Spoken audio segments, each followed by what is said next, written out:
of Christ is not to form us to another brick in the wall, to become a brick in a wall that is like, we look like another, we talk like one. I remember the video that was made of Pink Floyd, that another brick was this little hammers that walking like, all the same, look the same. And that's not what Christ intended, because we are diverse. We are living stones, not dead stones. We are living stones being built into a body, expressing Christ in our unique own way, but in spirit and in truth. Amen? Okay. So there's an anointing to build, and He's building, and we, like I said previously, we are co-laboring with Him. God is not our co-laborer. Many, many times we decide on a vision, and we decide on a track, and we decide on a life or a future, and then we ask God to bless that. No. He has a design. He has a future. He has a plan. I know the thoughts and plans that I have for you. Jeremiah 29:11. I know the thoughts and plans that I have for you. Thoughts of welfare and peace, not of evil, and a hopeful outcome. So there's a hopeful outcome for every one of us. So if we are building with Christ, then it is blessed. You don't have to bless it. It is blessed. So we need to find that tracks. We need to find what God has destined for each and every one of us in our diversity, but in the unity of the Spirit. We are one because we are one in the Spirit, not because we are the same. Come on. Amen. So Jesus comes in Matthew 7:24, and He says the following. And now He's speaking the Beatitudes, and we're building a mountain of bliss on that ground. There's a natural amphitheater of rocks. And so Elise said berge verskuif gister.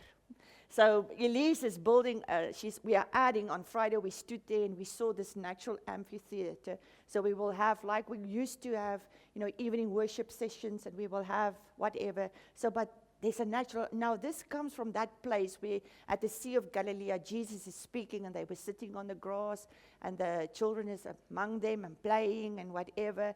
And He's speaking to a whole crowd of people. And He comes and He says the following. He says, so everyone who hears these words of mine and acts upon them or obeying them will be like a sensible or a wise, prudent, practical, wise man or woman who built his house upon the rock. Okay? Who hears these words and acts. And the rain fell, and the flood came, and the wind blew and beat against the house, yet it did not fall, because it had been founded on the rock.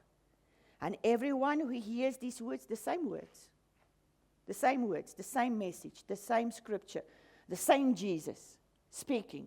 And everyone who hears these words of mine and does not do them will be like a stupid, foolish man who built his house upon the sand. And the rain fell, it's the same rain. And the floods, the same floods. And the winds, the same wind. On Wednesday, when we came back from Grootbrak, the trucks, the wind blew them, one of them, just alongside the road. And the wind came and it blew and beat against that house, and it fell. And great and complete was the fall of it. And then he finished his sermon. And this is the thing, we sit under the Word of God. Some of you are coming with me for 17 years, longer. Before we had the congregation, we had a lot of Bible studies all over Brits and Skoomies and Pretoria.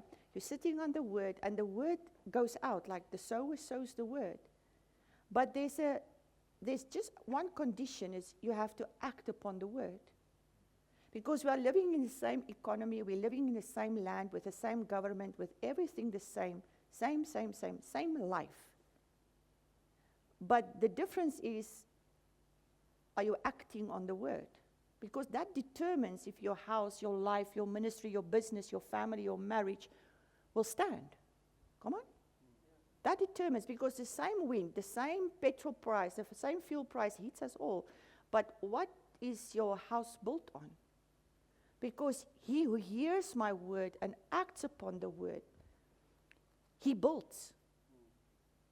Both of them built, but the one built another way than the previous one. Because both take the word and say, oh, what a wonderful blessing this morning was, and what a wonderful message. But the one takes the word and they activate the word. The one just hears the word and says, oh, bless you. And he continues to live or build or go to work or plan or dream or whatever, but that what he is building is on sand. And so when it comes to when we act or obey and do the words, the same, it's just synonyms. When we act upon the word, when we do the word of God, when we obey the word of God, something happens in the spirit. Because the words that Jesus speaks, remember he said in John 6:63, he says, the words that I speak is spirit and it is life. Spirit means nature.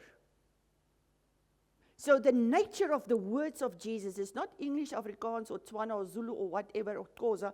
The nature of his words is spirit. It is higher in authority and is higher in quality. It's not the words of a man. Come on. Kom kerk. It's not the words of a man. It's not the language of the earth. It's not the nature of the words of Jesus is not earthy. It is not philosophy. It is truth. It is spirit. So the nature of the word is different. It is supernatural. And because he says the words that I speak is spirit and it is life. Yeah. Come on. It's not death. It's not motivational. The words that Jesus is speaking, the words that Jesus releases from his mouth through the scriptures, through dreams, through prophecy, through what you receive, the promises that you receive from the word, the nature of it, the quality of it is spirit. It is above the natural. It is above the earthy. The weight that it carries and the authority that it carries, it cannot be broken by the earthly. Come on. So he says, the word that I speak is spirit and it is life. So in it is the design, it's the purpose, the essence of the word is to bring forth life. In death, in dead situations, in stagnant situations, in sickness. Come on, church. In difficult situations, circumstances. So it carries. So when we obey the word, then we activate the spiritual force within the word. Come on. It's not religion. It is not a parrot repeating certain verses and words. We are releasing a living, breathing, active word. I'm not saying it's Greek or Hebrew. No. Jesus says, in the beginning was the Word, John 1, and the Word was with God, and the Word was God. Remember? So the Word is God, and the Word was God, and that Word became flesh. Here stands Jesus, and he says the words that is releasing from the Word. Come on. God is spirit. The words that I speak is spirit. So here stands the visible God, the spirit became visible, flesh, and it releases word. And the nature, the quality of that word is spirit and is life.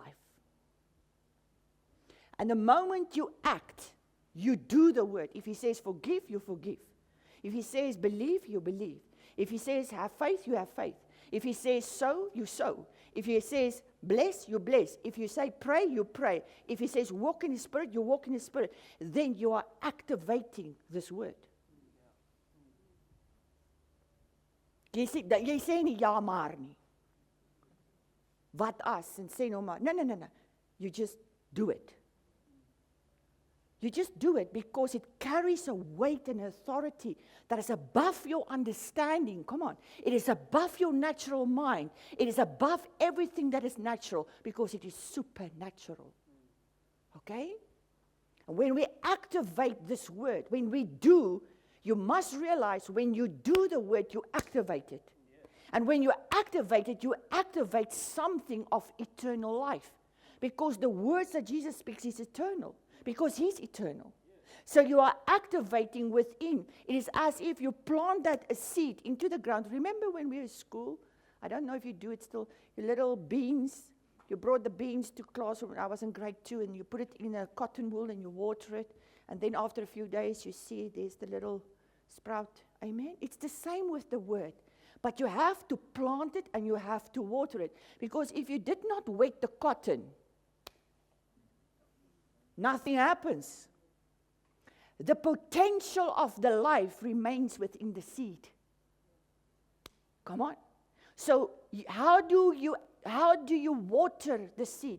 You pray about it. You keep on acting. You don't try it for 3 months and say, het werk nie. You keep on because there's a guarantee within the word. There's a guarantee, there's a warranty. There's a difference between a warranty and a guarantee. The warranty is in the word, and it is because it is eternal. All right? If you work, Jocelyn Henderson from America said, if you work the word will work for you. If you work the word will work for you. If you work the word will work for you. Come on. And this is what we do. We receive the word that was released.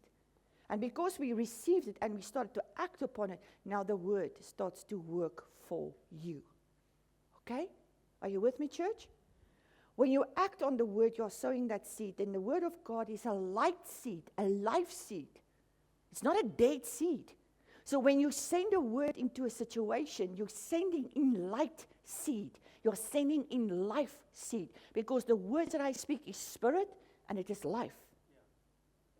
So any darkness or anything that is not in order, anything that is from darkness, when you send in the word, remember I had these little colored balls? And I threw it like this and I said, receive the word of the Lord. And when you send into that word into a situation, if it's finances, if it's your marriage, if it's your children, relationships, if it's your future, if it's your workplace, you send that word into. What you are sending in is light seed and life. And the guarantee, the warranty is in the seed. Come on, church. Come on. We're not just speaking stuff. We are not parrots. We are not empty-headed and empty-mouthed. We speak the word of God. We release the word of God. And then the seed carries within it the eternal life, the life force. What life force? The life force of God Himself. The word. In the beginning was the Word, and the Word was with God, and the Word was God. This Word became flesh, and this Word started to preach. This Word started to teach. This Word started to speak, and He released word to word. Are you with me? Okay? And so, it is self-sustaining. If I roll that ball, het een van julle nie daai balletjie bol, het jy? Ek dink daar sê dankie man. Ag, ek is so bly ek het jou getrou.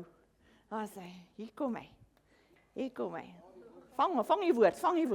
Daar kom 'n profesie nou deur. Daar sê, thank you. Amen. So, if you take this ball, the seed, this can be, God loves you.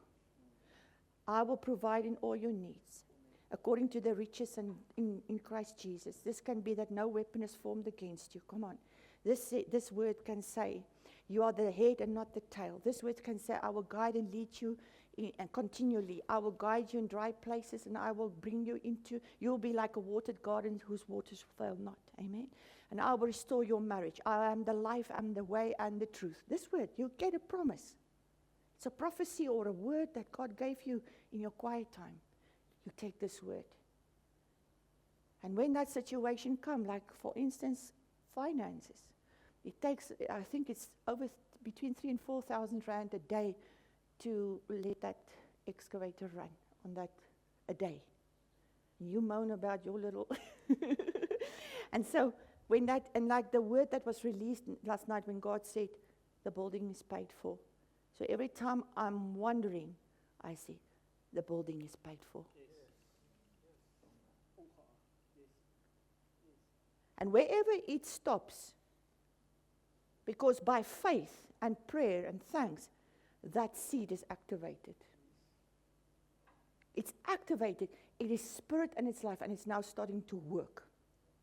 Because I acted. But if I just hold on to the ball, and I say, I've heard the message. Was 'n baie goeie boodskap. Jessie almal het gepreek dat die bissies bewe this morning. And I just, and some get busy, and somewhere along the line I lose the word. Because the birds of the air, Mark 4, come on. The birds of the air comes and they pick up the seed.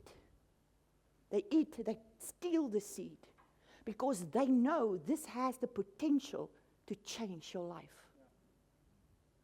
This has the potential to redirect, restore, renew, revive, heal, and bring the future of that God wants you to step into your life. So the birds of the air watch. They watch the seed. That's why he says the sower sows the seed and it falls on different ground. Some of it are choked by troubles. Some of it is planted, rest in the shallow soil. And the others are picked up. Dit word opgeraap by the birds of the air. Because the enemy knows the potential of this word. But we are not that kind of people. Can I have an amen? Amen means, I agree and let it be so in my life. That is what amen means. So now, when we activate this word, the word says that this word is the warranty. What is the warranty, church? The warranty is Numbers 23:19. And this is one of my compass scriptures now. In Church Arise we have compass scriptures. 23:19 says, God is not a man that he should lie. Neither the Son of Man that will change his mind. You have to hear me. Vat bietjie daai oortjie van jou. Los jou buurvrou of buurman se ore. I have an ear to hear. I have an eye to see. My heart, Lord Jesus, is open to receive your word. Let your word be fruitful in my life. And so he says, God is not a man that he should lie. Neither the Son of Man that will change his mind. He will not change his mind halfway. Come on. He will not change his mind half. If he has said, he has said. He said, did I not say and will I not fulfill it? Did I not promise and not do it? Come on. So that's the warranty that God is the warrant of his own word. I'm not a man that I will lie. So if you take this promise and you send it into your marriage, you send it into your future, your finances, God says, this word is not a lie. Will it not do what I said? What it promised, will it not fulfill? Come on. John 8 says, the devil was a murderer and a liar from the beginning. You cannot trust anything he says. Nor his demons, nor whatever. Nothing. You can trust nothing that comes out of darkness. Because it might look like truth, it sounds like truth, but it's just one degree off. And, then you are trapped in deception. Yeah. That's why you need to know the word. You need to know Jesus because he's the word. He's a person. I'm not talking about a book. I'm talking about a person. Yes. You need to know him because then he is the truth and the Spirit of truth is with you and then you will discern the deceptions. Okay? So everything is shifting underneath us. The economy is shifting, life is shifting, marriages is shifting, futures are shifting. Things are, but the word promises us, if you hear my word and you act upon it, your house, your family, your business, your ministry, your future will be built upon a rock. And the things that come against you may shift and thunder and blow and rain and flood and whatever, but this house will stand. Can I have an amen? Okay? Habakkuk. And so for 17 years, we've been up and down the stairs with the sound, with the, with the bread, with the coffee, with everything, up and down. Here at Casonia, there will be no stairs in the new building. I promise you before God, everything will be smooth. Amen. Can I have an amen? No stairs. 17 years. And I must give you this testimony for our visitors. Not once, we will joke, but there's no murmuring on the service team, the worship team, everyone. In the beginning, it was just Paul and myself and Josh that carried everything up. And so people came along, but there is no murmuring spirit because we had to carry up and down. So, make a note. From today on, count the days. One day. Every time you walk up these steps, it is one day less. Come on, church. One day less. Amen. And we're going to just switch on the sound, and we're going to plug in the instruments, and we're going to tune up, and then we're going to worship the Lord. Amen. No steps. Glory. But Habakkuk says, why 17 years? 17 years. And in these 17 years, a lot of questions. You know, the enemy, he said, did God say? What if it's not true, Alma? You're and Paul, the leaders of the spiritual leaders of this family. You know, he's the young. What if it's not true? What if God just dropped you here in the middle, you know? What are you going to do? And those questions came knocking, come on. Those questions came knocking and knocking and knocking. And so what happened then, I did not put the word in my pocket.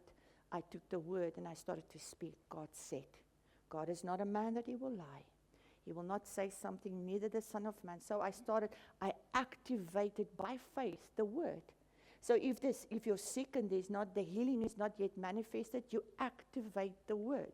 You hold on to the word. You sing the word into the situation. Doesn't matter what the diagnosis is. The word, it is spirit and it is life. It carries a higher authority. It carries eternal life. In it itself, it's the power and the life to sustain it, and it's eternal. You send it in. You speak it. You write it. You pray it. You prophesy it. Because this word is not the words of a man. This is the word of God Almighty. And he does not lie. So Habakkuk comes and he says in chapter 2, and I'm closing, 2 verse 2 to 3, he says, and the Lord answered me and said, write the vision and engrave it so plainly upon tablets that everyone who passes by may able to read it. So you have to write it down. I have stacks of books that I write the scriptures down in, because it helps through many senses. I use my writing, and I read, I copy, I take in. So it helps me to remember. It helps me to get a grasp on the word of God. So I write the vision down. And as he hastens by, you have to read. I go back. I call them pillars of altars of faith, where we had breakthroughs, like I testified this morning about the car.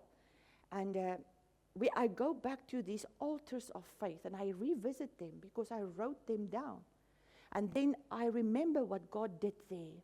I remember what God did, the breakthrough, the healing, the protection, the provision, the sustaining, the empowering, the strengthening. I go back and I remember, because remember, I'm walking with the Lord since I was 10 years old. So I've got a lot to remember. And so I revisit the moments that are very important and that stands out because they strengthen my faith. Because if God did it then, he's the same God. And he's not a liar, then he will do it now. Come on. And he will do it tomorrow, because he says, I am, I was, and I'm the same God that was and is to come. Come on. So I remind myself of the testimonies. I remind myself of the breakthroughs. I remind and I revisit them intentionally so that my faith can be stirred up. And so that is why you need to write it down. He says, for the vision is yet for an appointed time. We could not have that earlier. Why, Alma? Because God has an appointed time. God has an appointed time. We were not ready, and the community were not ready. But there is a convergence of things coming together because God's timing is perfect. I received the word of the anointing in 25th November 2024, and that April, the donor contacted me and said, we want to sow for 5 million. And so everything started to fall in place. Over more than a year. A year later, we received the land. If we were in a hurry and impatient, come on, waar sou ons gewees het? There's one thing I've learned is to walk with the Lord, to stay in step with the Lord. Even if it looks like you're doing nothing, you're too slow, you stay in step, because in the step is the blessing. Yes, come on. In the step is the blessing, okay? And God is putting things together. And He says, for the vision is yet for an appointed time, and it hastens to the end, fulfillment. It will not deceive. This will not deceive, because God is not a liar. That word will not deceive you. Come on, church. Come on. It will not disappoint. Come on. Listen to the word. It will not deceive you, because the truth has spoken. It will not deceive you, and it will not disappoint. Because God is not a man that He should lie, neither the Son of Man that will change His mind. And so He says, though it tarry, though it is a little bit slow, it says, wait earnestly for it. Wait for it. Wait, tell your neighbor, wait for it. Wait for it. Why? It will surely come. It will surely come. It will not be behindhand on its appointed day. And the appointment is not by you or me, it's by God. The appointed day is not my timeline. It's not my timeline. It's not my fear of running out of time. Come on.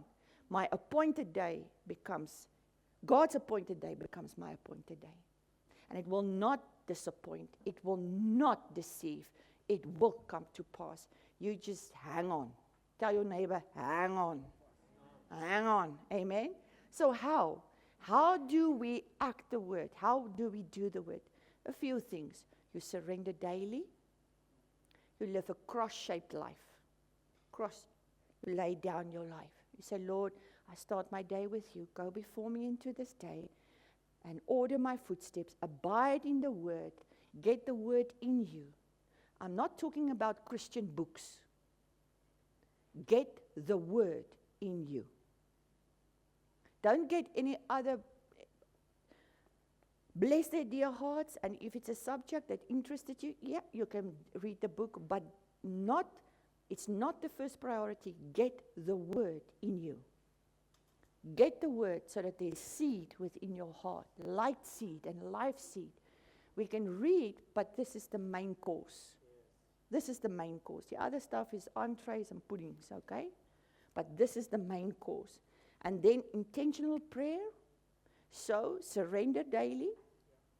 Get into the word. Intentional prayer. And intentional prayer is a conversation. It's a continuous conversation. You converse with the Lord from the morning to the night. Fourth, activate love and forgiveness. Fifth, invest in others and steward of your resources. What God has put into your hands, be a good steward. If He says give, give. If He says keep, keep. If He says sow. If He says put away. But be a good steward of what you have. Look after the things that God has blessed you with. Look after the things. Look after things, your equipment. Look after your house. Look after your dog, your cat, your household. Look well after it. Take care of it. Because God has blessed you with it. You can say this is these two hands that made it. No, who gave you these two hands? Who gave you the ability? Who gave you the strength to work? So take care of what God has put into your hands and walk in integrity. What is integrity? Is what you do and what you say is the same. Don't say something and do something else. Don't do something and say something else. Paul always says to the children, and it's not true, Paul. You say, don't do what I do, but do what I say. So that's not integrity. Amen? It's not a good example.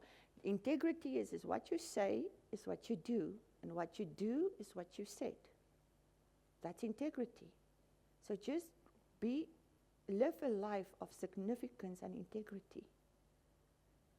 Be a man and a woman of your word. In today's life, people lie. They say they call you back. They don't call you back. They say, I will come back to you. They don't do. They say, I'll see you tomorrow. They don't see you tomorrow. They promise you things, financially, contracts, they don't do. So be that light. Be that light of the world. Be that salt of the earth. Be that city that is set upon a hill that cannot be hidden. Be a man and a woman of the Spirit and of integrity. Because it will become a commodity in today's life that is very rare. And people will seek you out just because of that. They will want to walk with you, do business with you, or be in your company just because of that.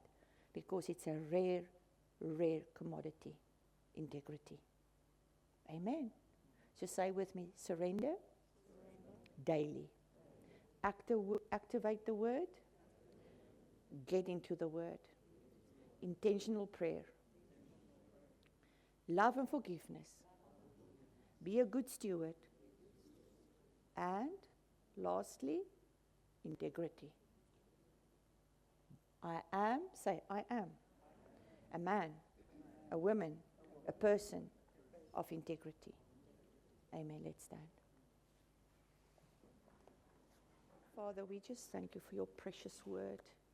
Lord, I pray that the word will not be wasted, but that we will take the word and activate the word.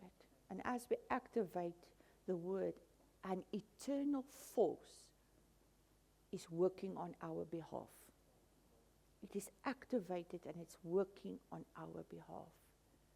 Lord, your word says in Isaiah 55, verse 10 to 11, it says, for as the rain and snow come down from the heavens and return not there again, but water the earth and make it bring forth and sprout, that it might give seed to the sower and bread to the eater, so shall my word be that goes forth from my mouth. It shall not return to me void, without producing any effect, useless. The word that you sent will not be useless, but it shall accomplish that which I please and purpose, and it shall prosper in the thing for which I send it. Come on, church. What a promise, again, of God's warranty of the word. That word that you send in prayer, that word that you send into a situation, that word that you speak, even when you don't see the evidence, you just keep on speaking the word. You're releasing the word. God says that word will not return void to him, but it will do the purpose, and it shall prosper in the thing that I have sent it to do. And Father, I pray, Lord, that we will become protectors of the word. We will become keepers of the word. We will become those who speak the word with understanding, Lord. We will speak the word with understanding. We will understand what we are doing by praying the word and speaking the word. Thank you, Lord. We worship you.